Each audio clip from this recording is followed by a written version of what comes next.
Hello friends, எங்கள் வீட்டில் நடந்த சின்ன இன்சிடெண்ட்டை உங்ககிட்ட ஷேர் பண்ணிக்கலான் இருக்கோம். ஒன்றும் இல்லைங்க, என்னுடைய பையனுடைய ஸ்கூல் ப்ராஜெக்ட் வேர்ல்ட் ஹெரிட்டேஜ் டேக்காக ஒரு மோனுமெண்ட் செஞ்சு கொண்டு வர சொன்னாங்க. நாங்களும் யோசித்தோம், தாஜ்மஹால் செய்யலாமா, இந்தியா கேட் செய்யலாமா, மகாபலிபுரம் செய்யலாமா. அப்புறம் குதுப் மினார்னா ஈஸியாச்சே, இதை செய்யலாம் அப்படின்னு அவனும் அவங்க பாட்டியும் பிளான் பண்ணி செய்ய ஆரம்பித்தான். நாங்களும் ஈஸியாக முடிஞ்சிரும் அப்படின்னு பார்த்து செய்ய ஆரம்பித்தோம்.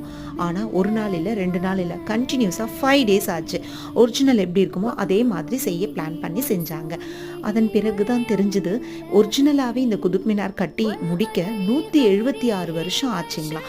அப்போ இதெல்லாம் ஒரு பெரிய விஷயம் இல்லை. ஆனாலுமே இது அவ்வளோ ஹார்ட் ஒர்க் போட்டு செஞ்சோம். ஸ்கூலுக்கும் கொண்டு போனால் அவங்க டீச்சர் ரொம்பவே பாராட்டினாங்களாம். எல்லா குழந்தைங்களுக்கும் காமிச்சாங்களாம், ப்ராஜெக்ட்னா இப்படி தான் செய்யணும்னு. ஸோ நம்ம கஷ்டப்படுறதுக்கு யோசிக்கக்கூடாது. ஹார்ட் ஒர்க் பண்ணோம்னா ரிசல்ட் கண்டிப்பாக சக்ஸஸில் தான் முடியும். ஸோ எப்பயுமே ஹார்ட் ஒர்க் நெவர் ஃபெயில்ஸ்னு சொல்லுவாங்க. அந்த மாதிரி தான் இது.